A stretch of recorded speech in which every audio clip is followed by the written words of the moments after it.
Welcome to Breaking Barriers, where we're exploring African American history and today's social justice issues.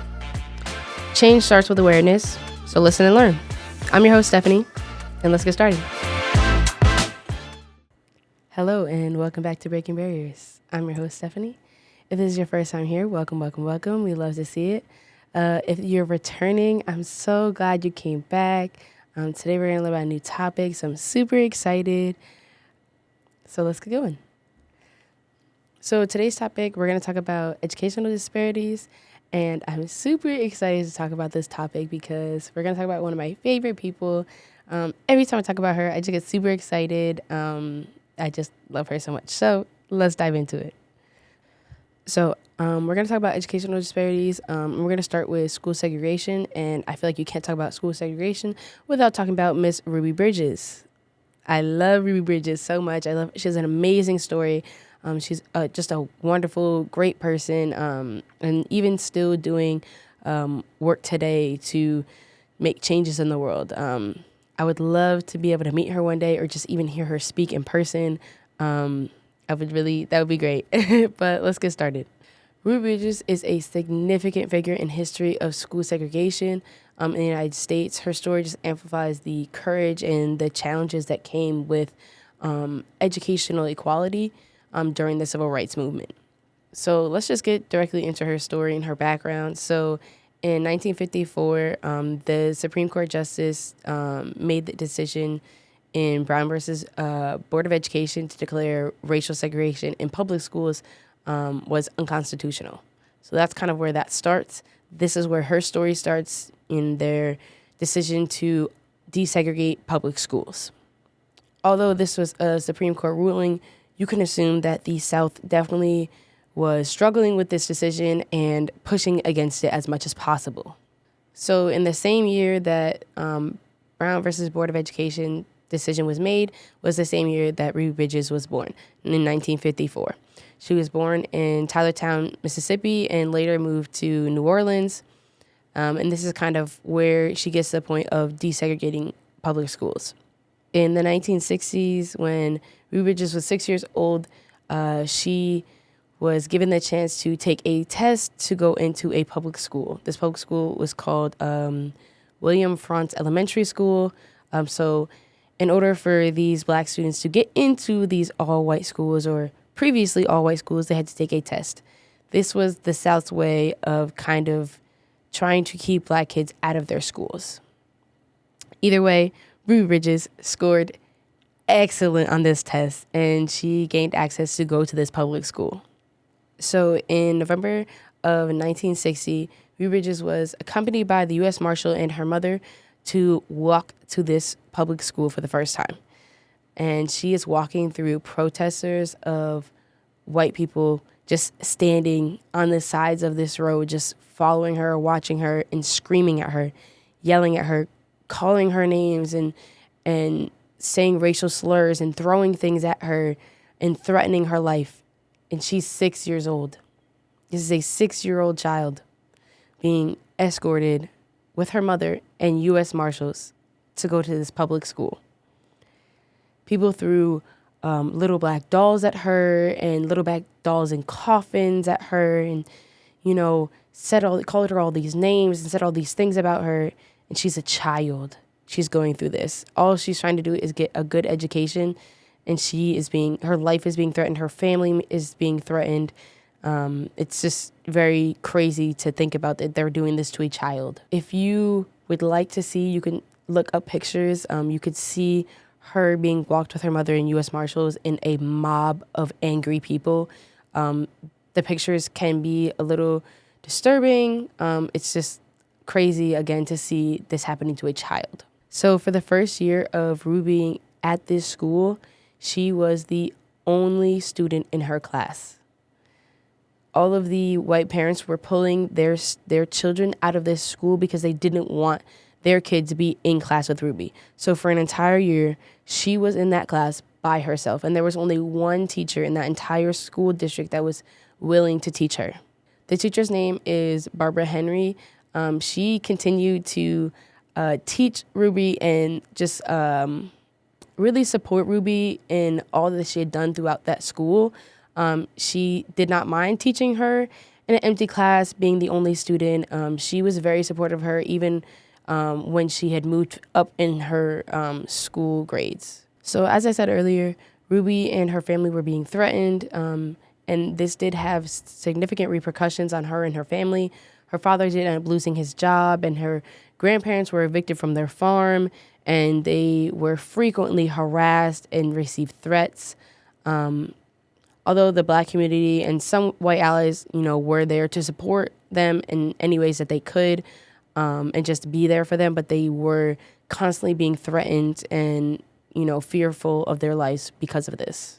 There were other Black students who had passed the entrance exam and were able to be admitted into the school, but their parents had made the decision that they didn't want that for their child because they were, just fearful of the repercussions. So Ruby was the only student that had ended up going to this specific school. There were 2 other students that went to a different school, but this was the school that Ruby had went to by herself. So Ruby's courage and actions really just was a symbol of bravery during the civil rights movement and just highlighting the injustice of segregation, and her goal to really push for desegregation. Even at her young age, she knew she was making an impact. She was doing something different and stepping out and paving the way for desegregation in other areas of that time. Her actions really enforced Brown versus the Board of Education and showing that there needs to be change and that the change that we're looking for needs to be upheld, because it's not being upheld. It was put through, a decision was made, and no one was upholding it. It wasn't being enforced, and her actions were enforcing that and in helping others to also make the decision, okay, you know what? Why don't I try doing the same thing, and helping others along the way? So like I said earlier, Ruby just did continue to go on and do more advocacy work. She was an advocate for intolerance, education, and civil rights. She established the Ruby Bridges Foundation in 1998 to promote the values of tolerance, respect, and appreciation of all differences. Her work emphasizes the importance of providing equal education opportunities for all children of, all race and educational backgrounds and economic backgrounds and all of that. Just, making a fair platform for everybody to get the chance to have a good education. So now I kind of just want to talk about like the comparison between our history and contemporary issues that we are seeing now. So it's going to be kind of like a flip-flop. So we're going to go through all that. So first, I want to talk about segregation and integration. So in the history, we are seeing Ruby Bridges integrating to an all-white school and making that really big impact in pushing us a step closer to where we want to be. Although segregation is not legal anymore and it's not in place, there are definitely remains segregated practices in schools now that come from residential patterns and socioeconomic disparities that kind of are still keeping those practices of segregation in place. So now we're going to talk about community and systematic support. So in our history, we're seeing Ruby Bridges illustrate the need for the systematic support, them being, the U.S. Marshals walking her to school every day and the federal mandates that are put in place to make sure that the Brown versus Board of Education is enforced. So if we're talking about now contemporary stuff, and the best way to do that would be addressing current educational disparities requiring systematic change, such as policy reform and funding distribution and community support to create a more inclusive and fair educational environment for students of all areas. So now we can talk about psychological and social impact areas. So in our history, we're seeing Ruby Bridges facing significant psychological and social challenges due to the people around her, this mob of hostile people who are trying to isolate her and trying to stop her from integrating this school. And they were relentless all the time. Every day that she's walking to school, she's still being walked by U.S. Marshals because there's a crowd of people trying to stop her from going, trying to harass her, and trying to scare her out of going to this school. Nowadays, we're seeing Black students who are still facing psychological and social challenges because of racial discrimination and implicit bias and unequal treatment within the education system. Black students today are still facing psychological and social challenges due to racial discrimination, implicit bias, and unequal treatment in our education systems. With, provided support and inclusive environments in the school systems, we can have more benefits for our students and their well-being and their educational success. And next we have funding and resources. We all know that this is a very critical difference between different school systems. So during segregation, Black schools were receiving significantly less funding than white schools, leading to poor facilities and resources. They're not getting the same level of education that these all-white schools are getting. Unfortunately, in this contemporary era, we're still facing the same issues that we were in our history as far as lack of funding between Black and white schools. Although segregation was abolished and it's not necessarily in place anymore, we are still seeing that significant difference in funding as far as those different schools. Black schools still often receive less funding because they are so reliant on local property taxes and historical economic disparities. A lot of these schools are getting funding from local taxes and, donations and stuff from people living in that area. You are not getting that in the Black community. That's not, there's no way those schools can rely on things such as those because they're never going to have anything if those are the only things that they're relying on. Due to the lack of funding in these Black schools, you are seeing inadequate facilities, outdated materials, and, fewer educational opportunities. This is something we see very frequently where, you have a predominantly Black school and most of the time these students are not expecting to go to college. They're relying on their athletic abilities to get into college because they don't have the finances to go to college and they don't have the educational background to know different ways to get into these colleges, especially because these teachers and the staff working in these schools are not encouraging these students to go to college or showing them ways that they can, get into college and finance their way while they're there. And that kind of leads me into the next thing I want to talk about, which is teacher quality and support. So again, this is another one where the history and contemporary side kind of match up. In the history, we're seeing that Black schools are struggling to attract and retain qualified teachers due to low salaries and poor working conditions. We're seeing the same thing still to this day. Predominantly Black schools are facing the same challenges of having, high teacher turnover because the difficulty that they're having in school, the low salary, and just the struggles in the educational gap. The lack of teacher support in these schools is reflecting onto the students. They're constantly having new teachers and changing, throughout the year. They could have 1, 2, 3, 4, 5 different teachers. And, that really does create an impact because it shifts the type of learning they're doing every single time they get a new teacher. On top of that, they're not getting good quality people because they're just taking whoever they can get because they don't have anybody. They could end up in school with a substitute teacher for months until they can get a full-time teacher. Also, these students are not being encouraged to necessarily go to college because that teacher or the guidance counselor, thinks or they're aware that, their family doesn't come from a lot of money. So they just automatically assume that they're not going to go to college or don't encourage them to go to college, even though there are so many scholarships and so many opportunities for people in the Black community to go to college. There are people out there who want to help Black students go to college. When I was in high school, I was one of the few Black people in my school. There was probably maybe a handful of other Black students in the school.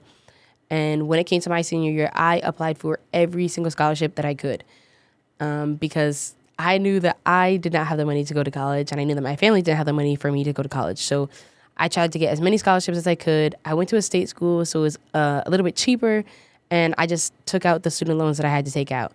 But, my senior night came where they were giving out all the scholarships, and I ended up winning 4 scholarships. I think I had the most or tied for the most at my school. It got to a point where they were just like, hey, why don't you just stay on the stage real quick because the next one's you too. So if you are in high school, you're watching this, go to your guidance counselor or go to your favorite teacher, whoever it is, and look for whatever scholarships that you can because you do have the ability to go to college. whether you're going because of a sport that you play or your academic excellence, whatever it is, you have the chance to go to college. So please, please, please look online, talk to people that you go to school with, or people who graduated before you, or people that are in college, or whoever. Find those scholarships. They are out there. I promise they're out there, and you have the ability to go to college. This next topic, I'm going to talk a little bit more in a following episode, but I do want to touch on it because it's important as far as educational disparities. So in our history, we're seeing disciplinary measures in segregated schools were very harsh and aimed to kind of maintain that strict racial hierarchy, often denying Black students the opportunity to thrive academically. Unfortunately, it's not much different today. The kind of modern version of that is going to be the school to prison pipeline, which reflects the continuum of discriminatory policies. So if you don't know what the school to prison pipeline is, it's pretty much Black students being disproportionately affected by zero tolerance policies and harsher disciplinary actions, leading to higher rates of suspension and expulsion. On top of that, it's having police officers and security guards and stuff like that in these Black schools.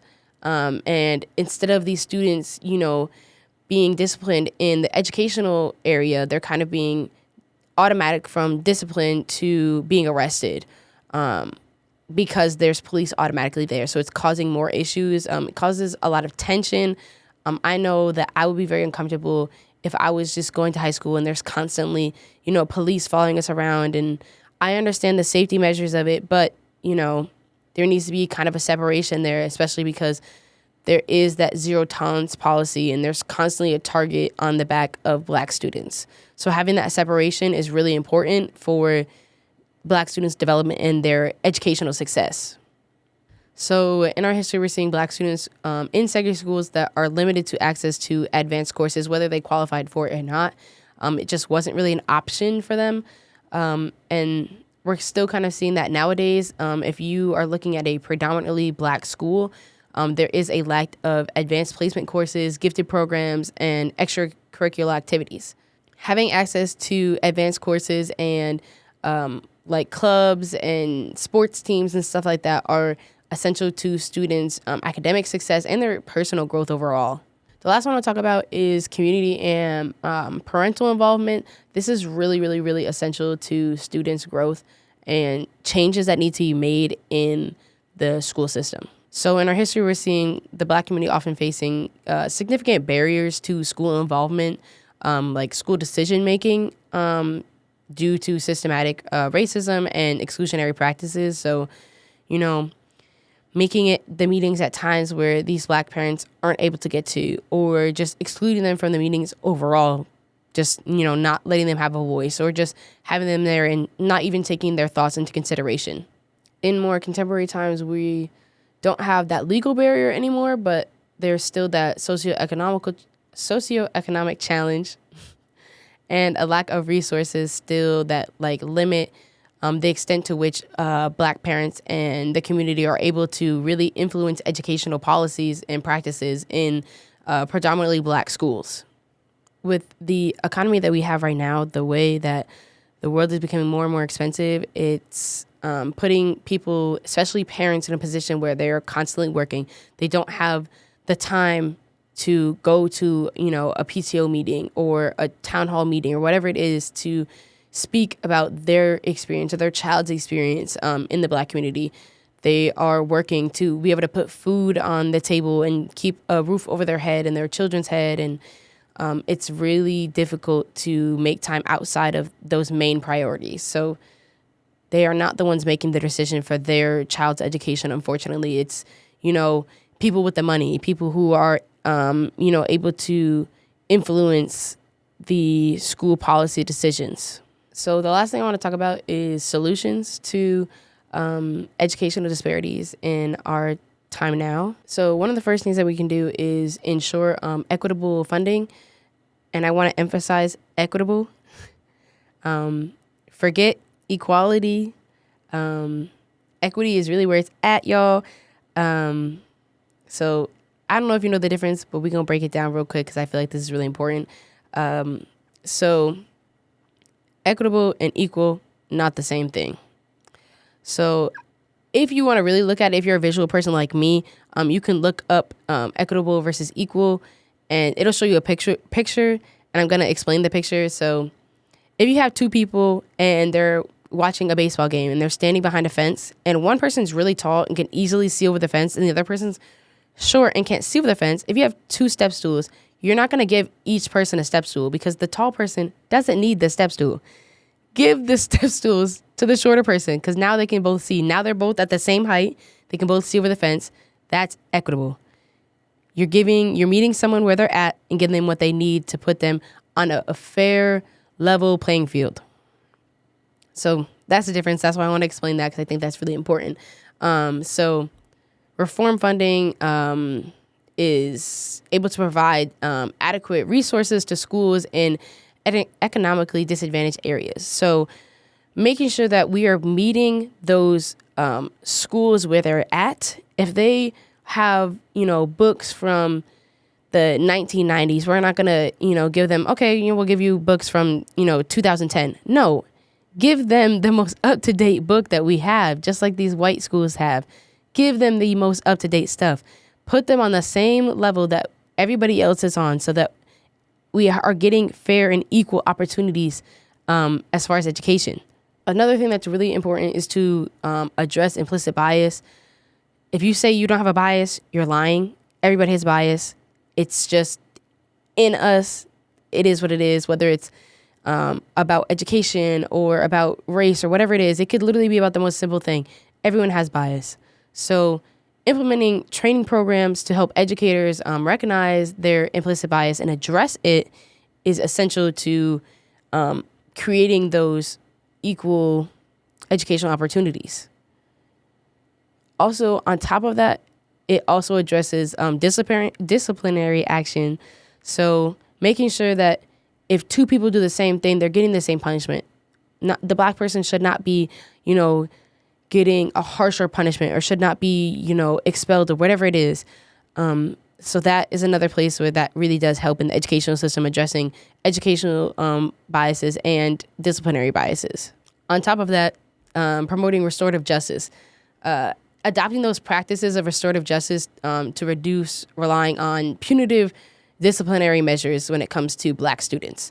When you are constantly, getting targeted at school, you're becoming less interested in school. You don't even want to be there at that point. You're becoming way less engaged in your education, and it becomes very difficult to maintain the grades that you had or just the relationships that you had in school because you feel like you're constantly being targeted and being attacked and being harassed by, these punitive policies.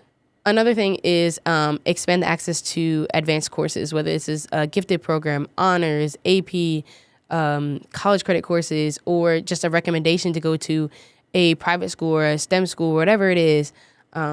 Having those things available is really essential because having them available pushes those students to be like, what, I can do that. I can do this. I know I can.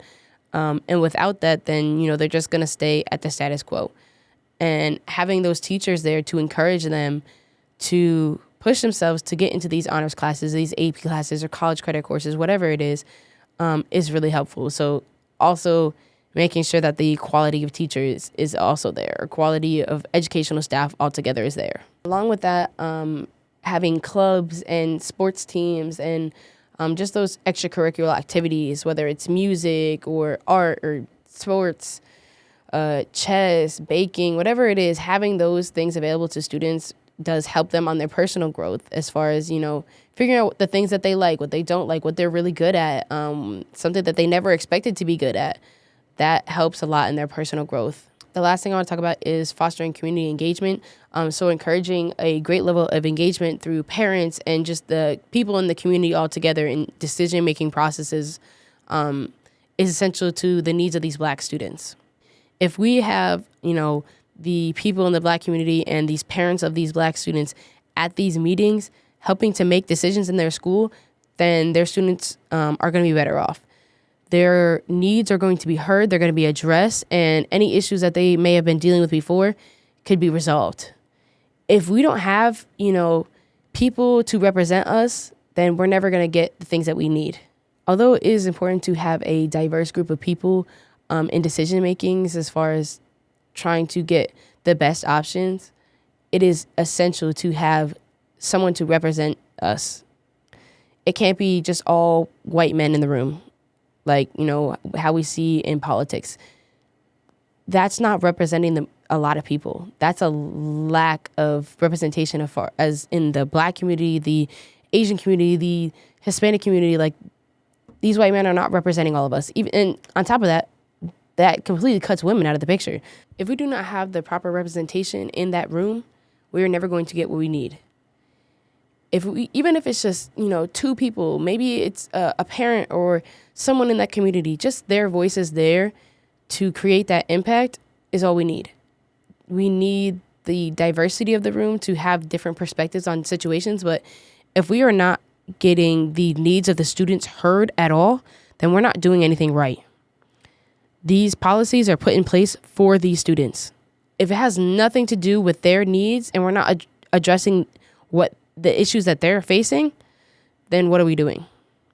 Because it's the students that are going to the school who are learning, who are being educated, who are trying to grow as a person. If we are not addressing the issues that they are facing, we might as well just not bother changing anything. The representation of our people is essential to have our voices being heard. I don't want to be silenced. This is why I made this podcast. I really want to educate people on, what's going on in our world and what we can do to change it.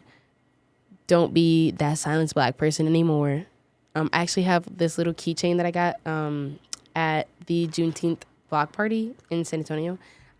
It's super cute. You can't really see it, but it's so cute. I'll read it to you. It says, "I'm not here to be yet another silenced Black girl. I want to be loud and vibrant." And it's a quote from my poem from a lady named Chloe Cole. Go check her out. I really love this. I had to buy this.